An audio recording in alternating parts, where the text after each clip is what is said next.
Recording as well.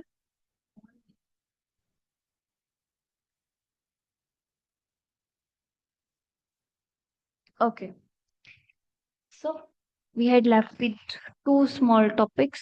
First is touch and pain, and the last one is language and thinking. So let's start. These two are very small topics.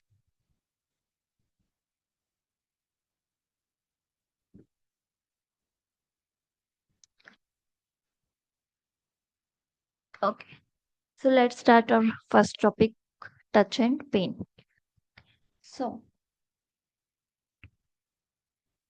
for our somatic sensory system, it's a that system which help us to feel different things, just like light touch, pressure, vibration, temperature, some texture, pain, itching, which we can feel. So, touch is a, I'm sorry, but and okay. So, touching is working as a somatic sensory system by our brain. How it's work, firstly. So, is anyone has a doubt? I'm audible to you all.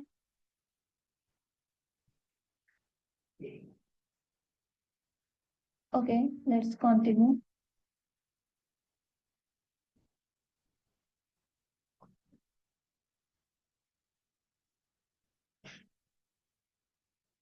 Okay, so how it's work? First, touch receptor.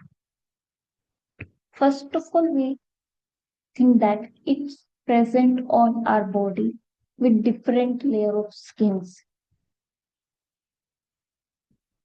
So how it's work? It's work. First of all, touch.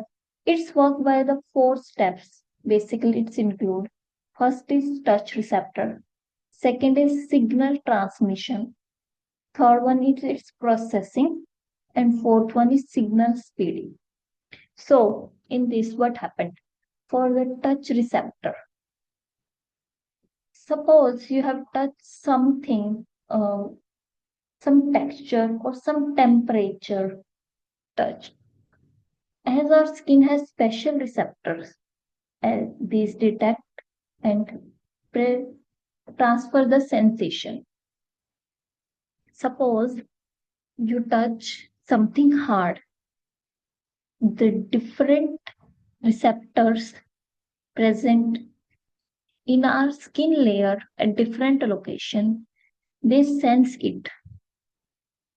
They stimulate that reaction. Now, from this, second step is signal transmission. Our sensory nerve fibers transmitted these signals from our touch receptor to the nerves and take it to the thalamus. Thalamus are the brain part of the thalamus. So, at that point, when it reaches to the thalamus, our third step, that is processing, which is starts. So our brain thalamus starts processing, which is present in our somatic sensory cortex, at the part of the cortex, the brain, where it figure out what we are feeling, what we are feeling, whether the object is hard, whether we feel temperature or some itching, some pain in our body, or some pressure that is detected by the thalamus. At last, signal speeding. What's that signal speeding? Signal travels quickly from nerve fiber, that is a beta thick fiber. It's a quick travel of a beta thick fiber which is known as nerve fiber. And when the signals travel slowly, it travels through the C fiber, which is a thin fiber and also known as slow fiber. I hope you get it. So basically, what we have to do, if you touch, yeah, okay, sure, I'll raise my voice.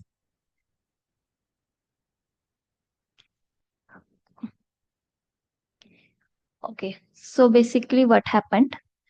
If you touch an object, how it feel?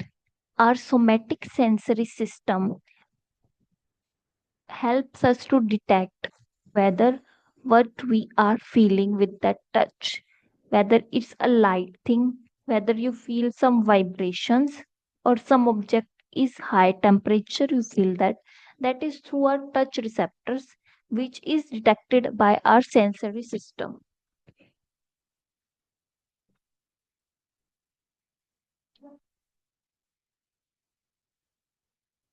So for this, what we have to do, we have four steps basically to remember. First, our touch receptors stimulates that signal.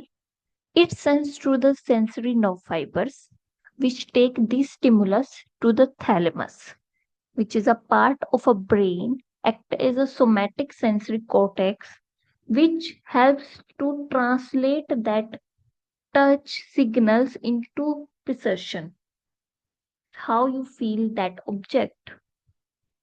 Okay, these signals are transferred by two different nerve fibers. First is A beta fibers, and second is C fibers. The difference between these two fibers is that A beta fibers is thick while C fiber is thin. A beta fibers take quick travels while these travel slowly. That's a simple difference between them. Moving to the next slide, cortical map and sensitivity to the touch. Okay, so in this, brain maps out some sensation from different body parts in a way that sensitivity area like our fingers take more spaces on the brain surface than the less sensitive area like your back. Just look at the slide first of all.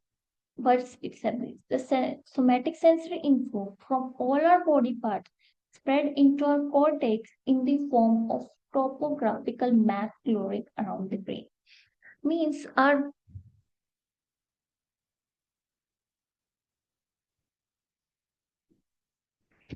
okay, someone is trying to join.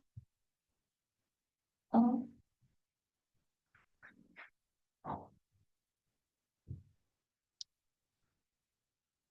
okay, let's move in. What's this happening? Our brain makes some mappings just as we do some notes mapping to remember the things, same as our brains doing for the sensory for somatic sensory systems. Why this is to be done? It's how it's important. Why we should done this mapping. So this because more sensitive area have more touch receptors that are closer together. The ability to tell if a point touched to your skin are separate dependent on how many receptors you have and how close they are each other. This is a test using two-point discrimination, which is measured the smallest distance at which you can feel the two separate touch receptor instead of one. Means if you feel some pain in your finger, suppose if you feel some pain in your fingers, the touch receptors, how many touch receptors present in that area feels that pain or determine that pain in that area is determined by this cortical mapping. How we can measure it? We can measure it by the presence of touch receptors. Suppose if your whole finger start paining, means the area you determine is that area which are determined by the two touch receptors of that area. I hope you get it all. So moving to our next slide. If you have any doubt, please ask. Okay, let's move to the next slide.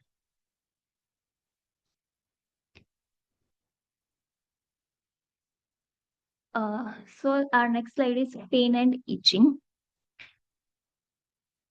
So what we have to do about pain and itching? What is the pain basically? It's a both sensory and emotional experience you feel.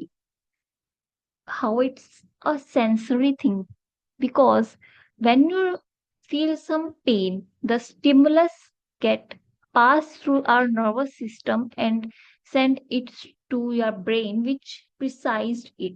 So it's a sensory as well as emotional, because some parts of our brain take some decision emotionally as well as.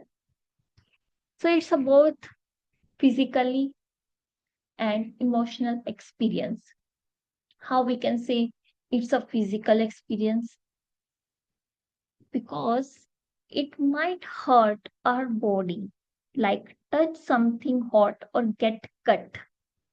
It may cause your physical pain or some damaging of the tissue. That's how it is a physical pain. How we can say that it is an emotional pain? It make you feel unpleasant or depressed. That's why we can call it as a component making you unpleasant and depressed. It's an emotional component. Okay. So, pain, why pain happens?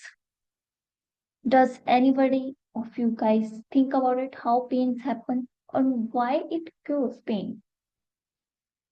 The reason is that pain happens because of special sensors in our body called neo-septal receptors.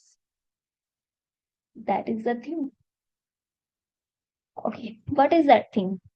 When we react, that can harm, when something harms us, such as if we touch a heat thing, cold, some if we eat some spicy food which is not tolerable, some toxic stomach venom, which cause damage to our tissue. It's the neuroreceptor response. So these sensors only respond to the cause of itching, allergies, just like that things you can see how it responds. So basically the neoceptor receptors are those receptors which helps you to determine the damaging of the tissue, and these damaging of the tissue may cause the pain. I hope you get it. It's a simple thing. What is the pain? How you feel that pain, which help you to respond that pain. That is the basic thing. So basic, the answer is that our neuroreceptors are the basic cause which help us to determine how at which body part of our cause damaged. So moving to the next slide. Yes, somebody is raising their hand. Please ask. So, from the last point, I understand that itchiness is caused by chemical stimuli only. No, no, no, not only chemical stimuli. As you see from the third point, that examples containing thermal, mechanical, as well as chemical. Some Okay, itching, thanks. some itching, just like some bites, some allergies. There's things caused by the chemical response. Oh, okay. Because Like itchiness can be caused from other causes like thermal, mechanical, as mentioned uh, above, right? yes, because pain can be both physical, as if you see that if you touch some, if your fingers got cutted, so it's not a chemical thing, it's a mechanical thing na. If you get some wounds or if you touch some hot thing, that is a thermal. So But both itching is a different signal other than pain. Or does the pain gets translated into itching to the pain gets brain? translating into itching. Okay, If you thanks. feel some itching, that is a stimulus. Brain detects it as a pain. All right. Okay. Does anybody has some question? Okay. So now moving to the next slide.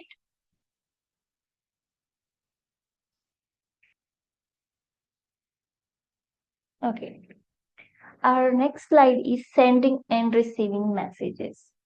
How our brain detects whether our body is in pain or feeling something bad. So, for pain or some example, itching signals which you get are travel through two types of nerve fibers as we discussed above, that is A. There is a small difference when we takes the pain to our brain. Here we include A beta fibers, that are the thick fibers.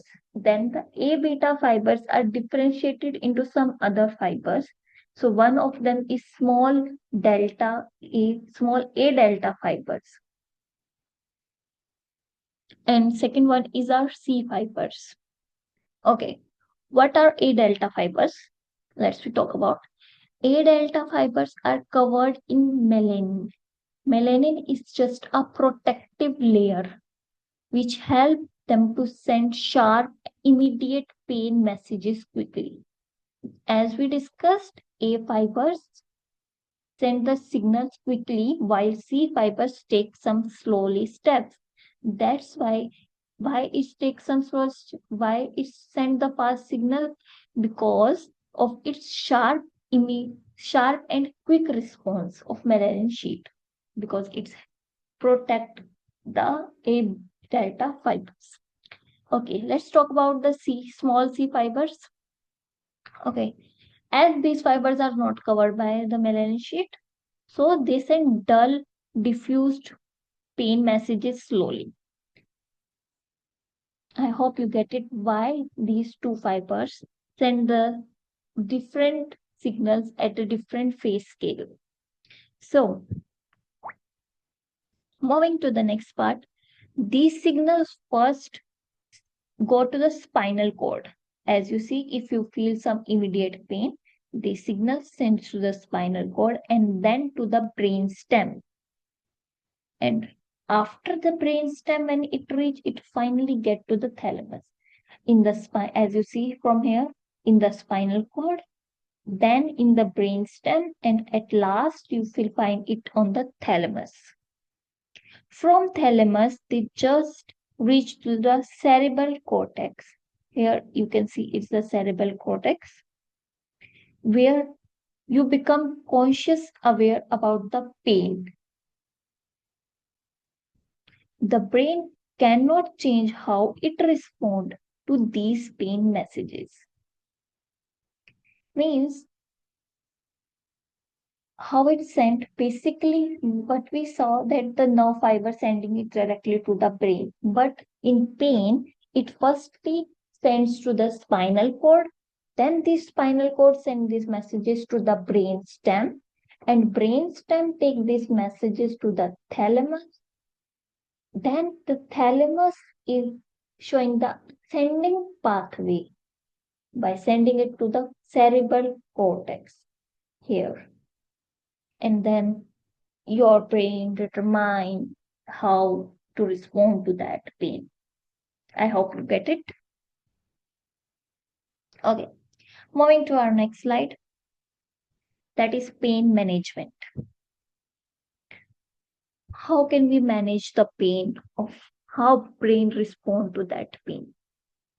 So pain intensity is influenced by how strong the stimulus is, or how the person feel emotional and the context of that injury. Once pain signal reaches to the brain, They travels through the brain's stem region, which activate the pathway that helps to manage the pain.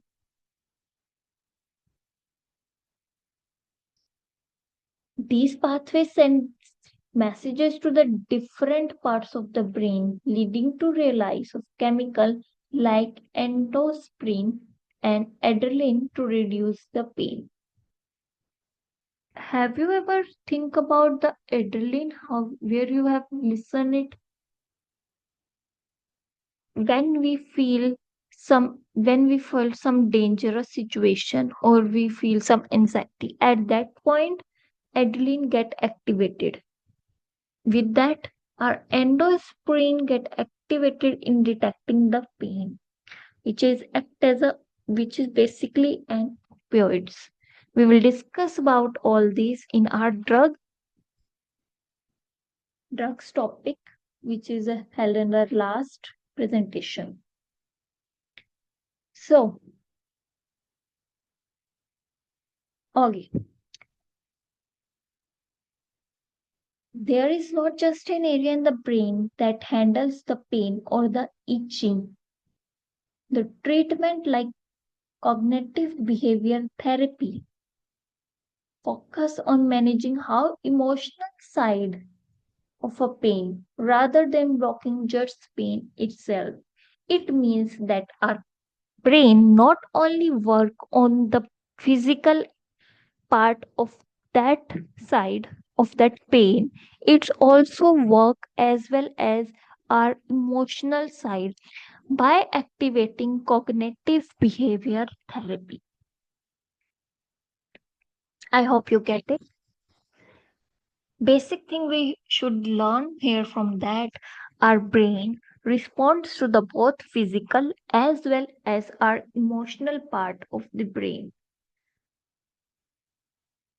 Okay, is one more important thing as its reminder show that our meeting held over in 9 minutes. So if some topic are left, please join it again. I hope you get this point. Okay, so our last topic is language and think. It's so easy. So, first of all, how do we think? We think many things in our daily life, but does we ask this question to ourselves? How do we think? How our brain responding to the thinking? Any one of you can share your views?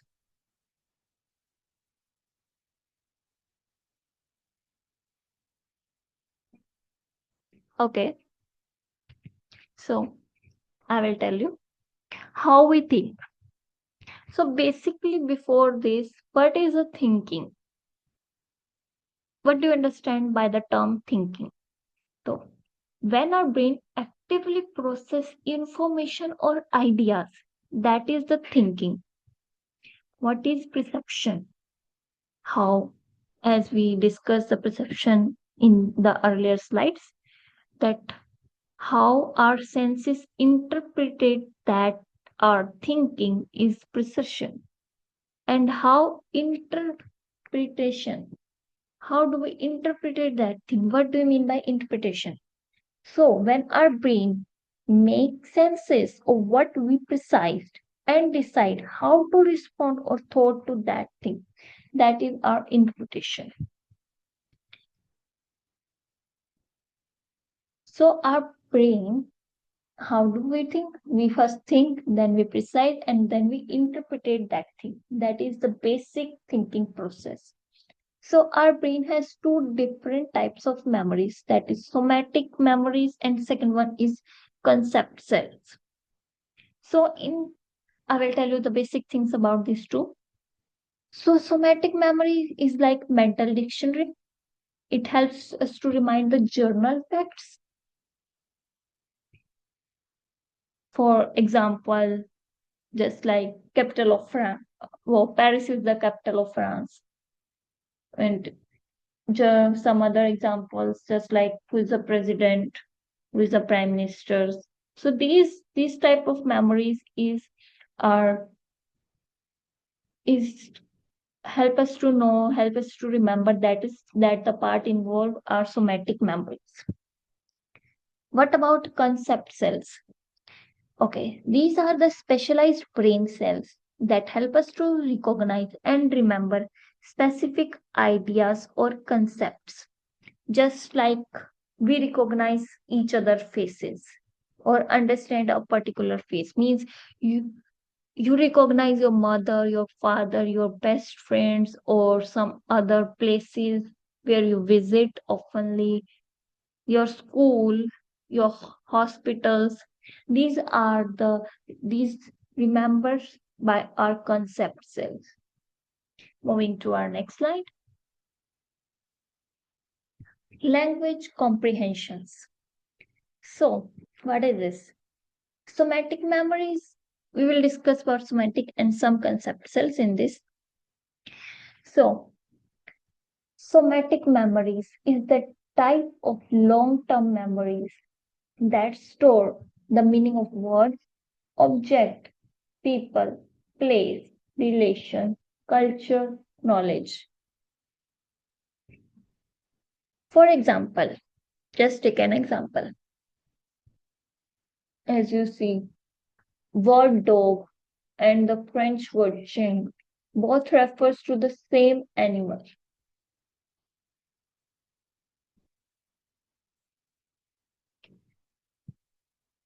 This is how we remember that from our somatic memories. Now moving to the next part, that is our concept cells. Okay.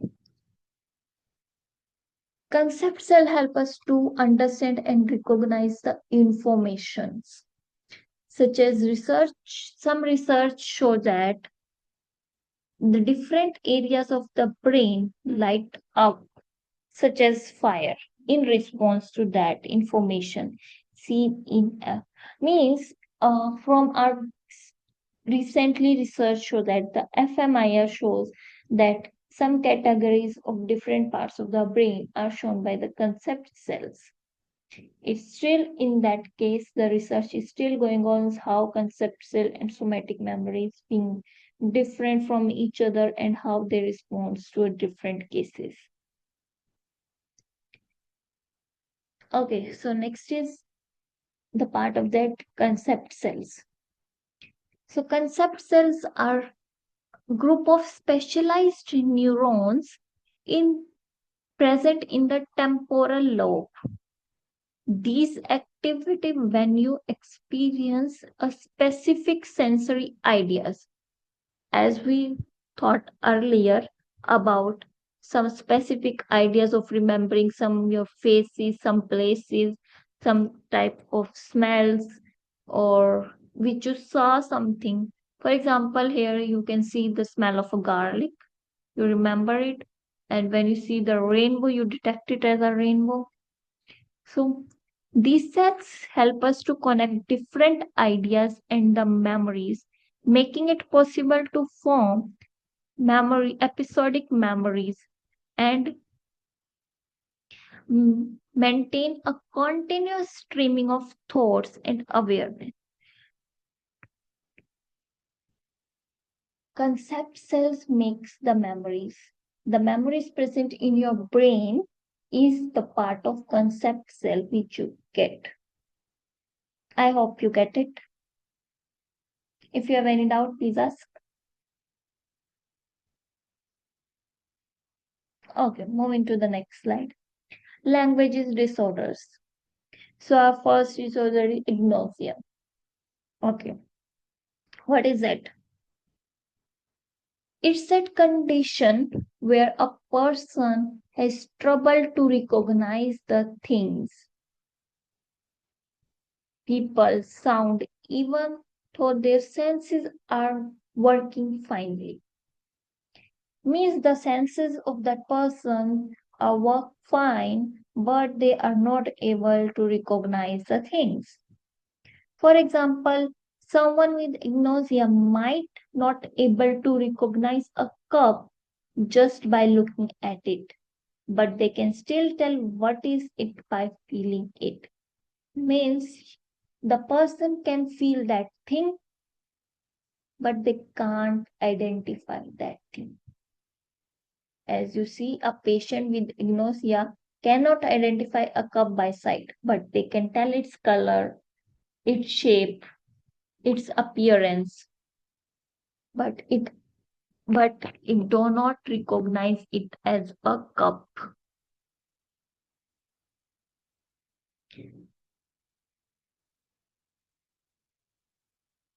Okay, why it's happened? Basically, we stuck in our mind about this, how it's happened. So, agnosia happens because of damaging of certain parts of the brain that helps in process and understanding sensory memories information. Damage can cause by the things like stroke, traumas, injuries, or other problems. Means this damage, brain damage caused by the, as you see, his some sensory information get reduced. For example, your parietal cortex, some presence of tumor, or some injuries you face, some strokes. These may result in the nausea. These are not curable. We can still going for rehabilitation centers so that person's symptoms could improve or some ability of that functioning could be improved, but not a permanent cure for this treatment. Okay, guys, we should start again the meeting as it's only 1 minute left. So our we should wait, or you can may join it again. Okay, let's start. We discussed about nausea. So moving to the next slide. If you have any kind of doubt regarding this, please ask.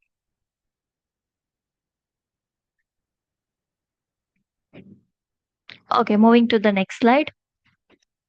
That is prosopagnosia. That is the face blindness. Okay, as you recognize by its name, face blindness, that the person is not able to recognize the face. Okay, what is that condition? It is a condition where a person has trouble to recognizing the face. It happens because of the damage to a special area of a brain called fusiform that is located in the temporal lobe. So, what basically we had some, these are some neurological disorders. In that case, a person gets some damaging of the bilateral at the temporal lobe of some specialized tissue or a specialized areas of that brain of a temporal lesion that is known as fusiform. People with these conditions might not recognize familiar faces or might struggle to tell a face apart from other objects. Same, this problem is also not curable. While that person may recognize by its clothing or its voice recognition. I hope you get it. Basically, in that case, a person is not able to distinguish other person by recognizing its face. That person basically recognize from its voice or its appearance or some other detailings. Is it also not curable? Moving to our next slide, that is somatic system. Basically, somatic system. It's contained the different parts of the brain, that is prefrontal lobe, temporal lobe, posterior parietal lobe. What happened again? Okay. So in the somatic system, we had these reasons. For talking about prefrontal lobe, it involves basically planning or making some decision. Our prefrontal lobe basically involved in that reason. For temporal lobe, these areas help in processing and understanding spoken and written words. Here is our temporal lobe region. And last one is posterior parietal cortex. These areas help us to integrate languages or some other responses, that is sensory informations. These reasons work together, allow to communicate in a complex way. So it's a vast system which help us to communicate with different other persons by these systems. If there is some damaging in these systems, they may cause the problem of our communication, and some of them are not curable. So next slide. Here is some difference between the visual world area and visual recognition of a reading. So for visual world area, it is located in the fusiform gyrus. If this damage, then we face some face blindness. It is responsible for recognition of writing letters and words. It's our fusiform area present in the temporal lobe lesion. That's blue mark in the diagram is that area. And moving to the visual recognition and reading, it's basically an occipital temporal lobe cortex or an parietal cortex region. That is occipital and that is the parietal region. So basically it's involved in the middle of that area. That is the occipitotemporal lobe region, which contain these three areas. So among this area, it's the presence of occipitotemporal region cortex. So why it's important? It identifies the symbols and connect it to the concepts. Basically, the symbols which you find in our, which you recognize easily, that are recognized by this area. Moving to our next slide. That is a case study. Okay. Of Louis Victoria Lambert. Basically, this is a brain of Louis Victoria Lambert, which is marked as the 10. And the scientist Priestley Paul Borg in her hospital, which is the D Centric Hospital. So what will he do? As the person 10 could not understand the language.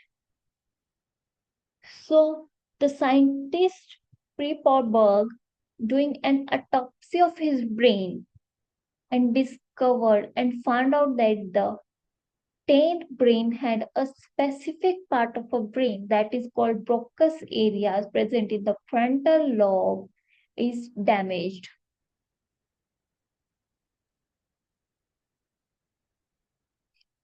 Due to this damage,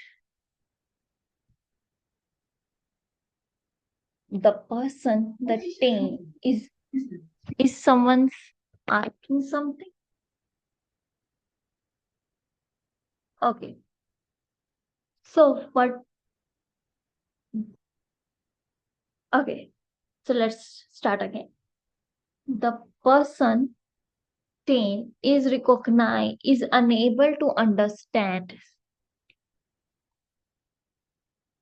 everything spoke, some other person spoke, or some languages respond by others. He couldn't understand that area. So the scientist Priestley Paul Bocuse doing an autopsy and found that some damage in a special part of a brain of Broca's, which is known as Broca's area in the frontal lobe. This area got the name Broca's areas on that scientist's name. Why? Because this caused the damage of left frontal lobe, which affect the speech production, leading to fluent emphasia, where you can't speak or understand almost other languages. It's a simple case study. Here we got a specialized area, Broca's area, which is responsible for our speak production or for our understanding of language. If this area get affected, we are not able to speak fluently or we are not able to understand what other person is speaking. Moving to our next part. Charles Winkels. Okay, he was a German neurologist. What will he do? He got a patient, a woman old, 59 years old, who could talk a lot, but her words didn't make any sense. Means her speech made no sense. So he autopsy, as after she died, he autopsy it.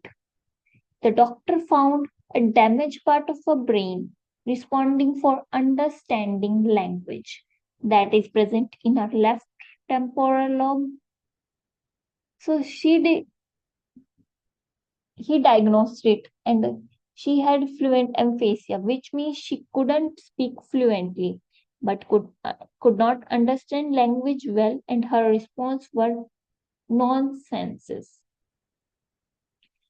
So he marked that areas. Today we know that areas and by his name wrinkled areas, which is responsible for the language. As we are moving to our next language disorder, that is pure word deafness. So in that condition, the damage of our superior temporal lobe in the both the hemisphere cause a person to difficulty in speaking the language or unable to understand that language. They cannot connect the words to their meanings, but still understand written language perfectly. Means they can write the language perfectly, but they are not able to speak that language. We find that thing. This is due to the superior temporal lobe, or it is known as the pure word deafness. In that case, the person is able to write the language perfectly, but you can't when the person gets speak that language, you can't able to determine what he was speaking. It becomes the nonsense language. Means you there is a no senses to that language. Moving to our next slide. So for that, first of all, why our speech are different? That is associated with a gene which is known as FOXP2. Okay. So moving to our slide. First of all, watch that video. Then we talk about it. Listen it very carefully, guys.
Okay.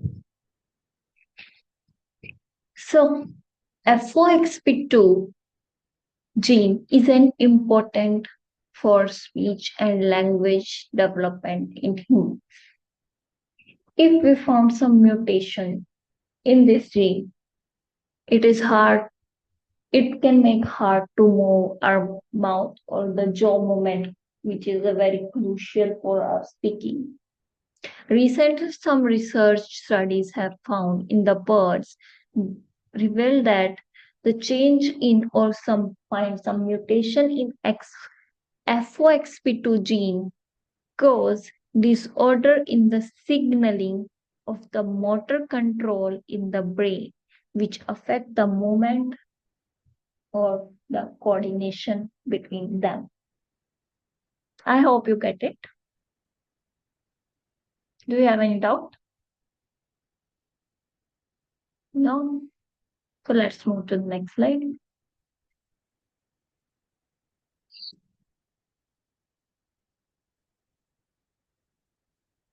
Okay. The next topic is how other areas related to the language. So the middle and inferior temporal region, that is your middle, this purple region, and that the region in yellow color is your inferior temporal region. These two parts of the brain helping understanding the meaning of the words. These two areas, the start recording again.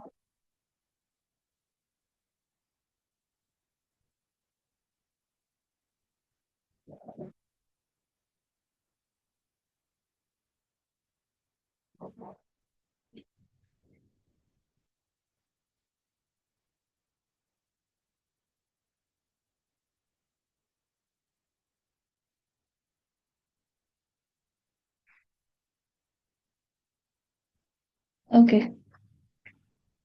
So as we are discussing about it,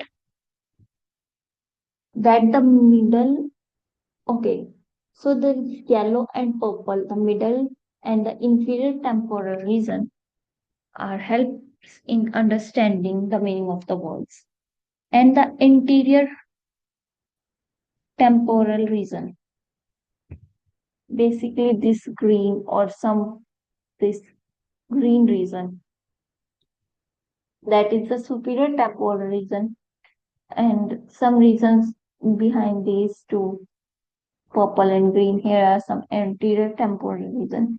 These areas helps in understanding sentence and its overall meaning. I hope you guys get it. Let's move to our next slide.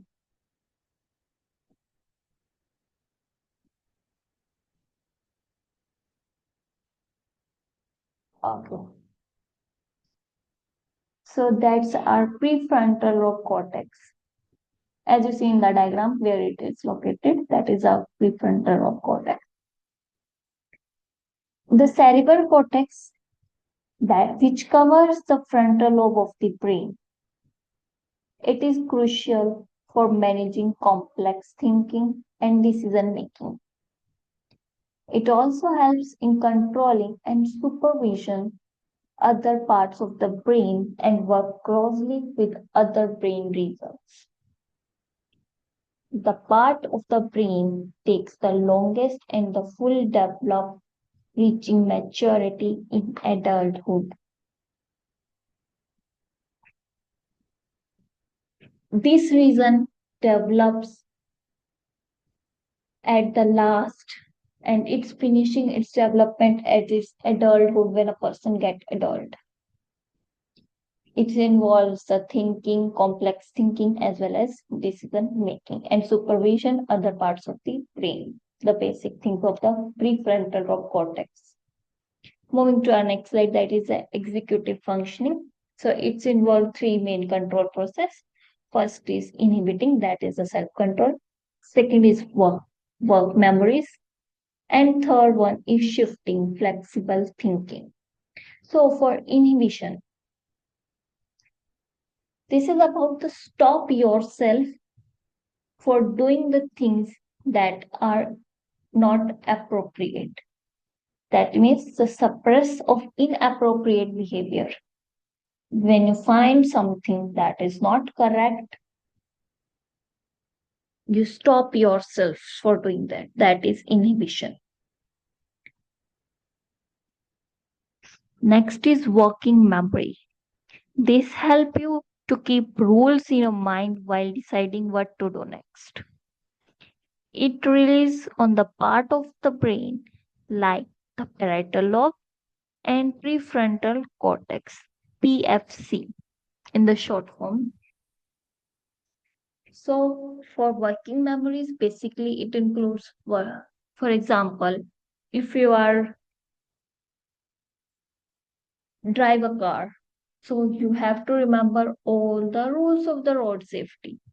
So that is by your working memories. What's the next step you take by remembering the rules?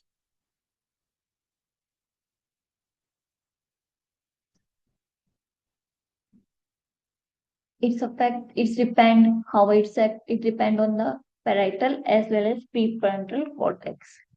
So our next and the last point is shifting and the flexible thinking. It's about the change your behavior when the things around you change. Means adjust your behavior by as reflecting to the environment. These, remember one more thing, all these process have or takes place in prefrontal cortex, that is PFC, or in the frontal lobe. Both these are the part of the frontal lobe.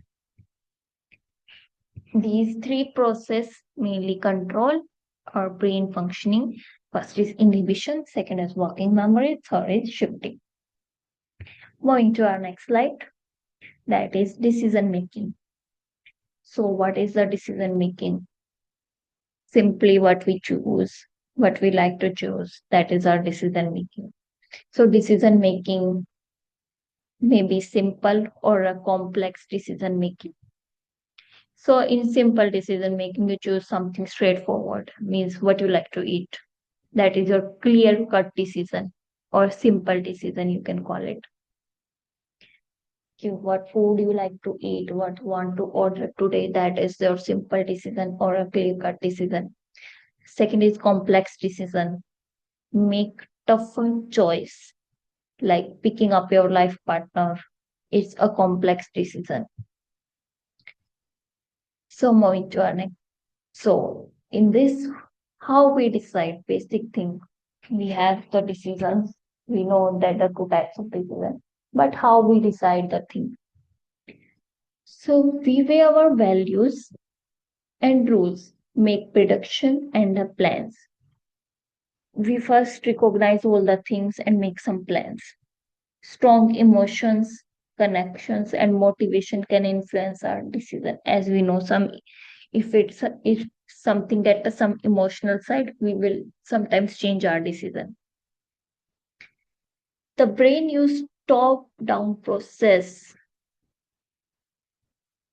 that is amalgam projecting. This areas is the emotional center. Remember this thing. This is marked as the emotional center of our brain. This send information to the nucleus accumbens, that is the reward center of our brain, which help us to guide the things. When we think something emotionally, that amalgam projecting the information to the nuclear amendment, that is the reward center. Moving to our next part, that is next and the last topic, social neuroscience. What is that? So, mentalizing is about to understand your own thoughts and the thoughts of other as well.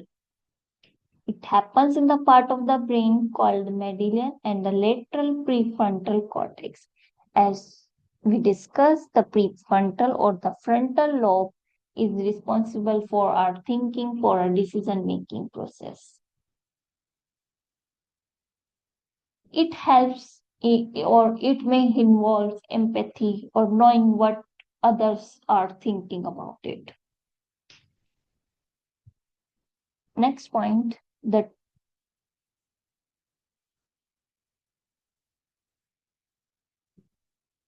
next point, temporal-orbital junction. It's that area which helps us to focus other people's behavior. As we find if someone is talking to our road, these areas of the reason helps us to find that someone is talking to our road and someone is talking to polite to us. It's a good behavior of that person towards us. So last one is neurons. Mirror neurons, what are these? These are the specialized brain cells that activate when we see something or someone doing something as if we were doing it ourselves. They have been proving in a monkey, but they are not solid evidence that they work with the same way as in humans.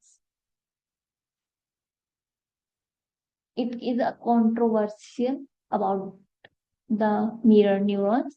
The controversial thing is that these neurons are found in the monkeys and working just not existing or some existence in human is still find a hard evidence that the mirror neuron is present in our humans. So basically mentalization, temporal orbital junction, and mirror neuron. These are our social neurons by which we think about socially or how we think about other persons or our behavioral thinking that's belong to this. I hope you all get it. So thank you guys. That's our slide. Okay.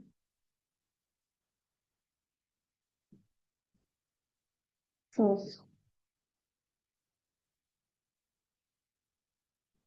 mm,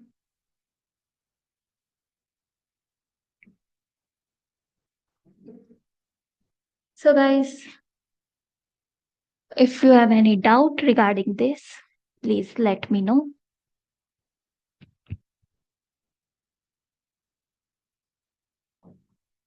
Thank you so much. If you have no doubt, you can leave as the session is over. If someone has doubt, they can raise their hands or they can ask directly. Yeah, thank you so much.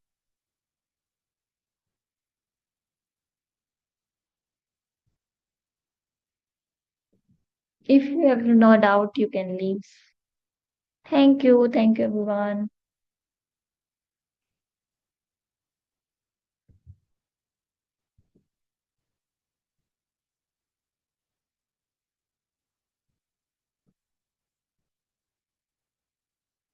Okay, thank you, everyone. I hope you liked the session and you enjoy it very well. Bye, guys. Have a good day to you all.